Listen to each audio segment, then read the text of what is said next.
자식은 자식된 도리 한다고 집에 매번 오는데 솔직히 너무 힘들고 부담됩니다. 요즘 많은 분들이 자식 오는 게 마냥 반갑진 않다고 털어놓습니다. 하지만 이렇게 생각하는 분들도 있습니다. 내 자식은 안 그럴 거야. 지금부터 소개해드리는 이 이야기에 등장하는 노년의 부부도 처음엔 그렇게 생각했습니다. 지난주 금요일이었습니다. 어버이날을 맞이하여 찾아온 자식들과 우리는 외식을 하러 나갔습니다. 우리는 자식과 외식할 땐 항상 제일 좋은 곳으로 데려갔습니다. 집에까지 왔으니 조금은 더 좋은 것 좀 먹이려고 했던 거죠. 하지만 주문을 하고 난 뒤 아들은 저에게 이렇게 얘기하더군요. 아버지 어머니는 맨날 맛있는 것만 드시러 다니시나 봐요. 아무리 내 자식이지만 이런 말 한마디가 가슴에 얹히는 건 어쩔 수 없나 봅니다. 평생을 아끼고 살면서 평소에 우리는 비싸서 안 사 먹는 것들을 사 먹였더니 매번 부모가 이렇게 풍족하게 누리며 사는 줄만 알았던 겁니다. 고마운 줄도 모르고 은근히 바라기만 하는 것 같아서 이젠 명절에만 보려고 합니다. 여러분, 부모 노릇 참으로 어렵지 않나요? 옛말에 이런 말이 있습니다. 자식들, 손주들은 오면 반갑고 가면 더 반갑다. 그래서 오늘은 집에 자식들이 와도 별로 반갑지 않은 이유 3가지와 함께 나이 들어 혼자 잘 살아가는 방법 5가지를 소개해드리려고 합니다. 혼자서 폼나게 사는 노후 인생에 많은 도움을 줄 거라 확신합니다. 영상 아래에 좋아요와 구독 버튼 한 번씩 눌러주시면 감사하겠습니다. 지금부터 시작합니다. 첫 번째, 자식은 고마운 줄 모르고 부모만 골병난다. 자식들이나 손주가 집을 방문할 때 부모님들은 자연스럽게 집 청소는 기본이고 화장실 청소하고 반찬 만들어 놓고 거기다 손주들 용돈까지 준비합니다.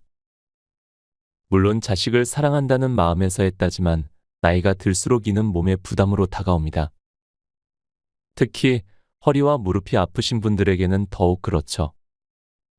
자식이나 손주가 놀고 간 뒤에 집은 마치 폭탄이 터진 것처럼 혼란스럽습니다. 물건 정리와 집 대청소는 물론이고 다음날 일상으로 돌아가기 위해서는 이 모든 것을 가고 자식이 가고 난 직후에 바로 해결해야만 합니다.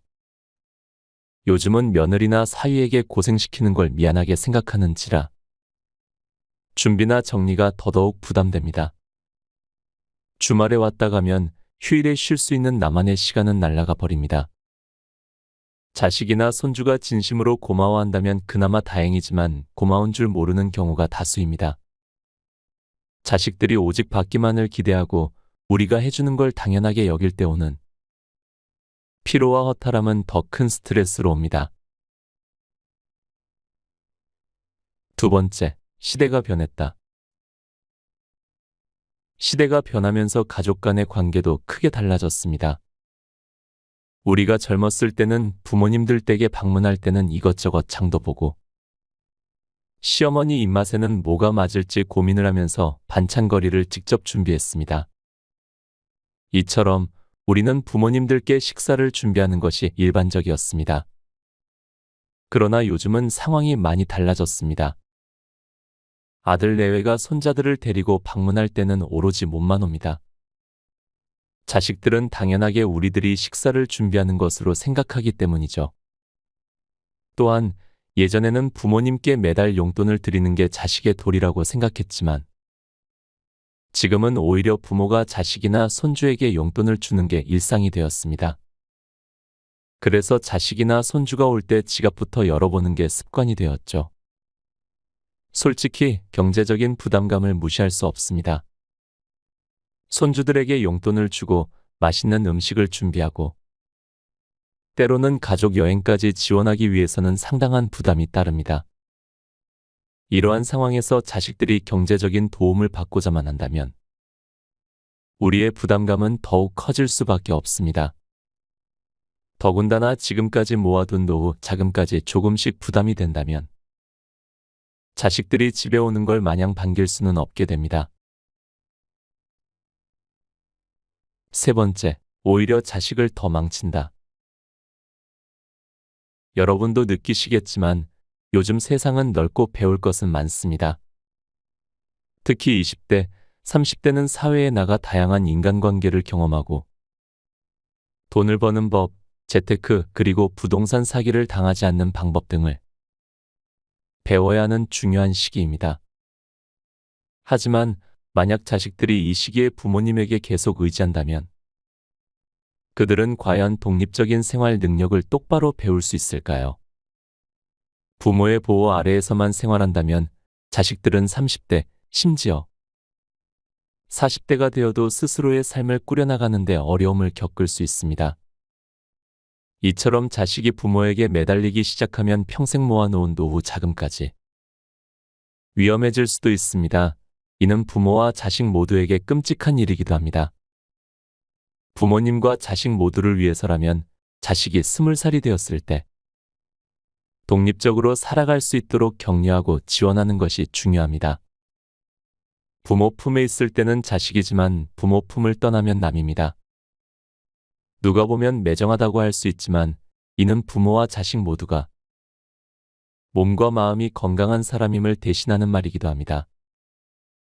왜냐하면 독립은 단순히 돈만 있으면 되는 게 아니라 한 어른으로서 책임감을 갖고 살아가는 것을 뜻하기 때문이죠. 이와 같이 우리는 나이가 들수록 자식을 떠나보내고 혼자 살아가는 법을 배워야 합니다. 지금부터는 나이 들어 혼자 폼나게 살아가는 방법 6가지를 소개하려고 합니다. 한 번에 모든 걸 하려고 하지 않고 한 가지만 딱 실천해 보세요. 지금부터 시작합니다. 첫째, 아침 1분 습관이 저녁까지 간다. 오래 살아도 몸이 건강하지 않으면 놓치는 것들이 많다. 기왕 수명이 늘어난 김에 노년기가 아니라 젊음을 늘려야 하지 않겠는가?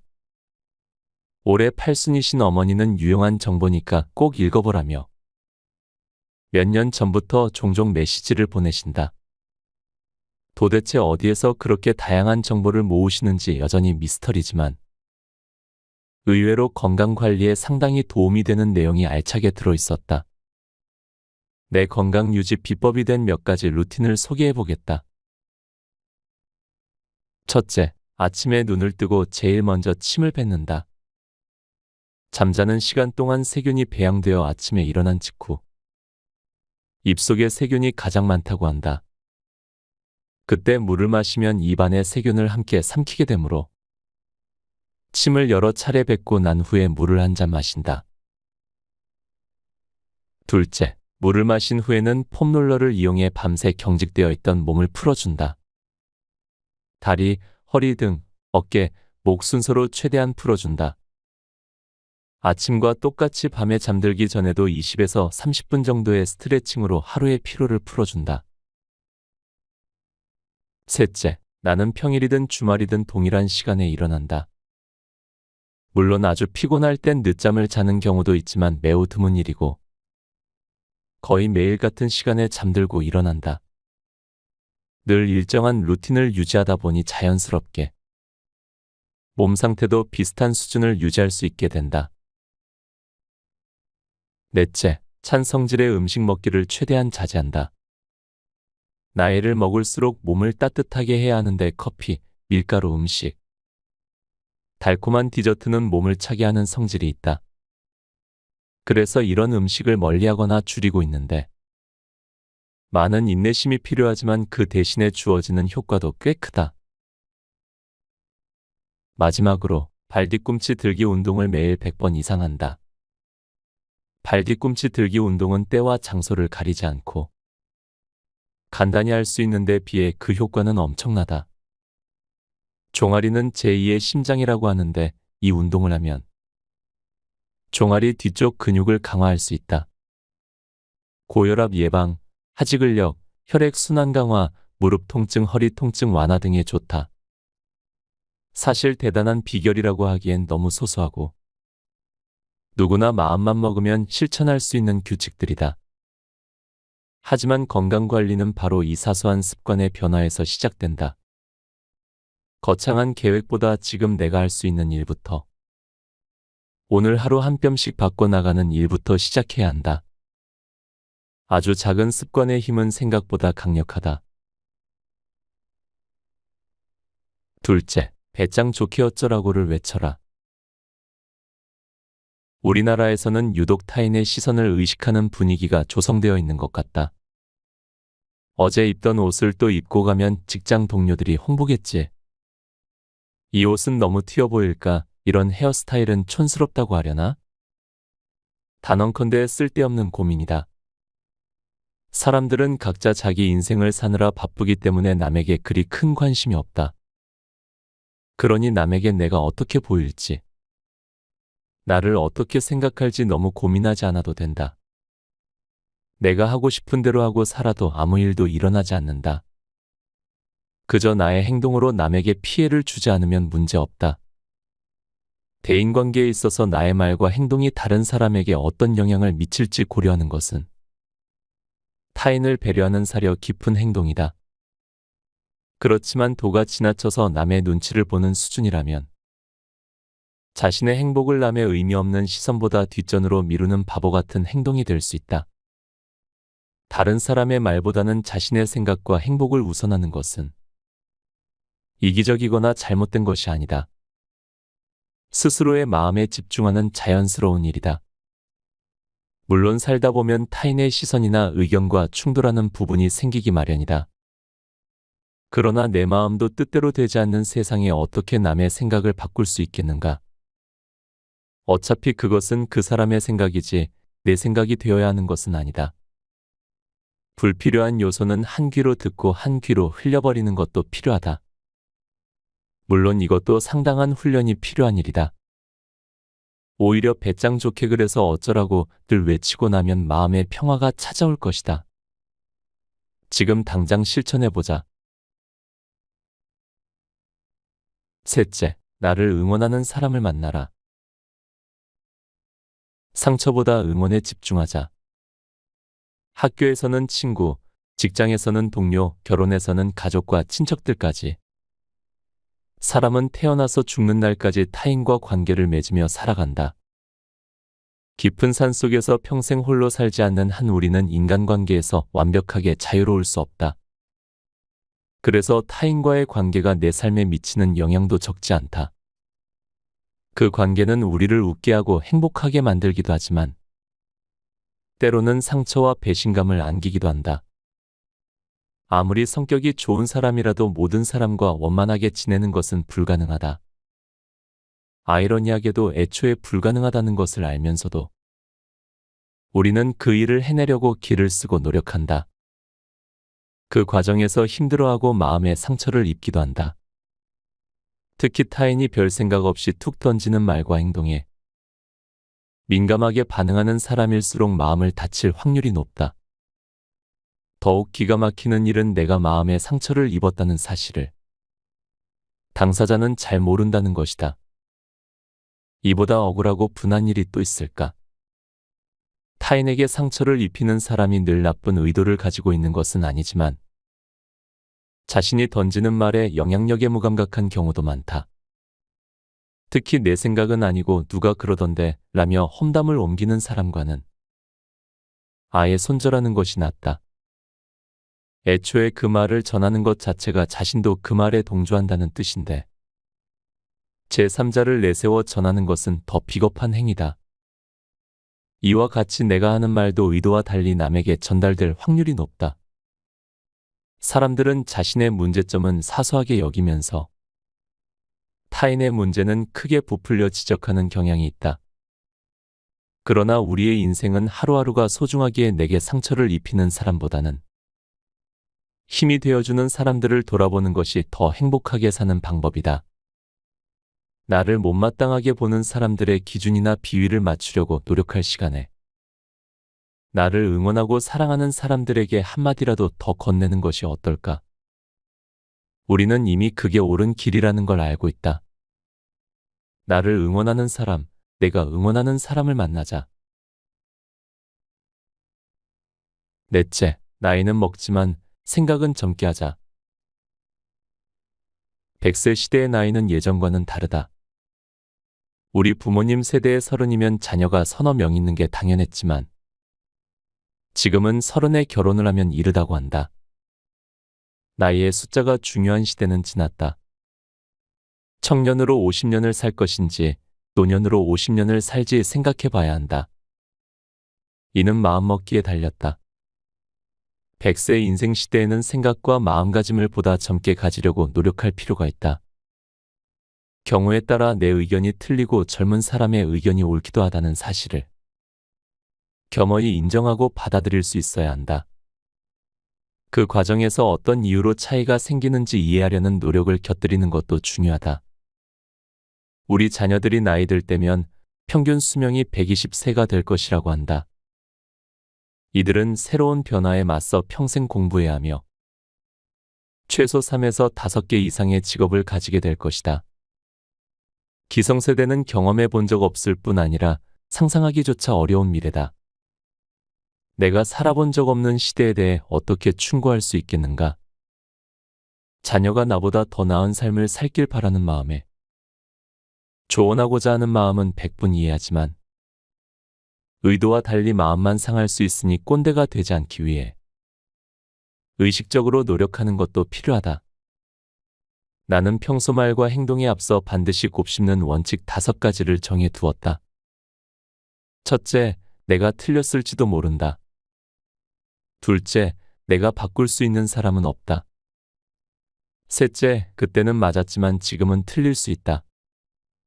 넷째, 존경은 권리가 아니라 성취다. 다섯째, 선배만 가르침을 주는 것이 아니라 후배들에게도 배울 점이 많다. 나이를 먹는다고 생각까지 늙는 것은 아니다. 변화하는 시대에 걸맞은 방법과 내용으로 소통하면 된다. 삶의 경험과 지혜가 쌓이는 만큼 성숙해지되 젊게 생각하고 행동하려는 노력도 게을리하지 말자. 누구도 함께 어울리고 싶지 않은 꼰대가 아니라 존경받는 인생 선배가 되고 싶은 마음은 모두가 마찬가지 아닐까? 나와 다른 가치관을 인정해 건강하게 소통할 수 있도록 마음을 먹는 것이 멋있게 나이 먹는 첫걸음이다. 멋있는 어른이 되는 건 참으로 어렵다. 하지만 그래서 존경받는 어른은 더 위대하다. 다섯째, 그럼에도 불구하고를 외쳐라. 살면서 흔히 저지르는 2가지 실수가 있다고 한다. 하나는 아예 시작도 하지 않는 것이고 다른 하나는 끝까지 하지 않는 것이다. 핑계 없는 무덤이 없다지만 우리는 평소에 너무 많은 핑계를 입에 달고 사는 것이 아닐까. 바빠서, 피곤해서, 먹고 살기가 힘들어서, 부모님이 반대해서, 애들 키우느라, 주변 눈치가 보여서 등 이유도 다양하다. 모두 중요한 이유일 수 있지만 반대로 생각해보면 그럼에도 도전할 수 있는 이유가 있을 것이다. 정말 어찌할 수 없는 상황에 처했을 수도 있다. 하지만 도전할 수 있는데도 그 순간을 모면하기 위해 이 핑계, 저 핑계를 끌어오고 있지는 않은지 한 번쯤은 진솔하게 생각해 봐야 한다. 인생의 전반전에서 저지른 실수를 후반전에서 되풀이하고 싶지 않다면 말이다. 지난 시간을 되짚어보면 분명히 후회했던 순간들이 적지 않을 것이다. 대표적으로 건강할 때 규칙적으로 운동을 시작했다면, 술을 적당히 마시고 일찍이 금연했다면 좋았을 거라는 생각을 나이 들면서 자연스레 하게 되지 않던가. 이미 많은 조언과 정보가 충분히 있지만 먹고 살기 바쁘다는 이유로 시간을 무기력하게 흘려보낸다. 건강을 잃으면 결코 이전의 삶으로 돌아갈 수 없다는 걸 알고 있으면서도 말이다. 만약 운전 중인 차에 기름이 떨어져서 경고등이 들어왔다고 하자. 그때도 이런저런 핑계를 대며 기름 넣는 것을 나중으로 미룰 것인가? 경고등이 켜지면 다른 일보다도 우선해서 늦지 않게 주유소로 가야 한다. 이 신호를 무시하고 목적지로 향하면 기름이 바닥나서 차가 멈춰버리는 바람에 도착하기까지 훨씬 오래 걸린다. 인생도 마찬가지다. 인생에서 가장 중요한 가치를 정하고 그것을 지키기 위해 노력하는 것은 내 삶이 지속적으로 달릴 수 있도록 제때에 기름을 넣어주는 것과 같다. 오늘보다 나은 내일을 꿈꾼다면 무엇 때문에라는 핑계를 이겨내고 그럼에도 불구하고로 생각과 행동의 패러다임을 바꿔야 한다. 인생의 전반전에서는 어쩔 수 없는 이유나 우선해야 하는 책임도 많았을 것이다. 후반전에서는 조금 다르게 살아보는 건 어떨까? 나를 방해하는 이유는 과감하게 나중으로 미뤄두고 그럼에도 불구하고를 외치며 시도해보자. 그것만으로도 삶이 조금씩 바뀌어가는 걸 느낄 수 있을 것이다. 책 곁에 두고의 방송 이어갑니다. 6째, 소소하게 메모를 시작하라. 오늘 당장 아주 작은 것부터 적어봐라. 그리고 그것을 자주 들여다봐라. 필요하면 수정하고 보완해라. 1년이 지나면 제법 많이 달라진 삶을 몸소 느낄 수 있을 것이다. 우선 매년 마음속으로만 다짐했던 새해 목표를 작은 수첩에 적는 것부터 시작했다. 수첩에 기록하기 이전에는 불굴의 의지로 꼭 성취해낼 것 같던 새해 목표들이 시간이 지나며 점점 흐려져 흐지부지되곤 했다. 그렇게 흔적도 없이 사라졌던 목표들이 얼마나 많았을까. 그런데 목표를 기록한 이후부터 기록이 증거가 되어 연말이 되면 어떤 점에서는 뿌듯함을, 어떤 점에서는 부끄러움을 느끼게 됐다. 적는 순간부터 저절로 실천에 대한 관리가 되기 시작한 것이다. 그렇게 내 삶이 달라졌다. 처음에는 수첩을 이용했지만 스마트폰이 나온 이후로는 메모 앱을 이용해서 편리하게 기록하고 있다. 도구가 중요한 것이 아니라 얼마나 손쉽게 쓸 수 있는지가 중요하다. 꼭 한 가지 강조하고 싶은 것은 작은 성공이다. 옛말에 고기도 먹어본 사람이 잘 먹는다고 했던가. 한번 성공의 맛을 본 사람은 어떻게 하면 성공에 이를 수 있는지 깨달아. 조금씩 더 큰 성공으로 나아갈 수 있게 된다. 그래서 처음에는 우선 작은 목표를 세우고 그것을 취하는 경험이 중요하다. 하루에 한 권이 아니라 한 달에 한 권의 책을 읽겠다는 실현 가능한 목표를 먼저 달성한 뒤에 2권, 3권으로 늘리는 것이다. 아무리 100세 시대라지만 50이라는 나이가 하고 싶었던 일을 시작하기에 늦은 나이라고 느낄 수도 있다. 이미 내 인생이 어느 정도 결정된 시점이라고 생각할 수도 있다. 하지만 그렇다면 오히려 더 마음이 편해진다. 큰 돈을 벌겠다고 아등바등할 필요 없이, 결과에 집착할 필요 없이 자유롭게 좋아하는 일을 할 수 있다는 뜻이기도 하니 말이다. 하고 싶은 일로 돈도 벌 수 있으면 여러모로 좋은 일이다. 마음을 편하게 먹는 편이 의욕도 생기고 정신 건강에도 도움이 된다. 지금까지 살아온 세월이 주어진 책임과 의무를 다하는 시간이었다면 나머지 시간은 타인의 시선에서 벗어나 내가 하고 싶은 것을 하자. 오늘은 산책을 나가서 분위기 좋은 카페에 앉아 책 20페이지를 읽겠다는 아주 작은 목표부터 시작해도 좋다. 그걸 메모장에 적고 자기 전에 오늘의 성취를 체크해보자.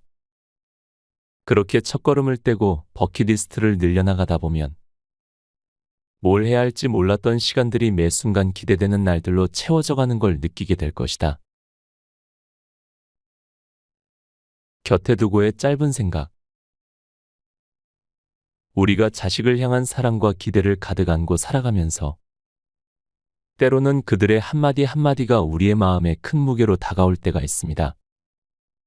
자식들이 집을 찾아오는 것이 더 이상 마냥 반가운 일만은 아닐 수 있다는 것을 이 이야기를 통해 조금이나마 느끼셨을 것입니다. 이러한 느낌은 누구에게나 찾아올 수 있으며 그것이 우리가 나쁜 부모라는 의미는 결코 아닙니다. 항상 자식에게 좋아하는 마음을 들 순 없습니다. 때로는 거리를 두고 싶고 때로는 싫을 수도 있습니다. 오히려 이는 우리가 서로에게 더 많은 공간과 존중을 줄 필요가 있음을 상기시켜줍니다. 가족 간의 사랑과 존중은 거리를 두고서도 충분히 표현될 수 있으며 때로는 그 거리가 더욱 깊은 이해와 소통을 가져다 줄 수도 있습니다. 이제 우리는 서로를 더욱 이해하고 각자의 삶을 존중하는 방향으로 나아갈 수 있습니다. 자식이 부모를 그리고 부모가 자식을 바라보는 시선에 조금 더 너그러움과 이해를 담아볼 때 우리는 가족으로서 더욱 성숙하고 깊은 관계를 맺을 수 있습니다. 이처럼 때로는 거리를 두는 것이 서로를 더욱 사랑하는 방법이 될 수 있습니다. 서로의 삶을 존중하며 각자의 길을 걸어가는 것이야말로 진정한 가족의 의미를 발견하는 길일 것입니다. 여러분, 오늘의 이야기가 여러분의 마음에 작은 울림이 되었기를 바랍니다. 가족 간의 사랑과 존중이 우리의 삶을 더욱 풍요롭게 만들어 주길 바랍니다. 함께 해주셔서 감사합니다. 책 70대의 행복한 고령자를 읽고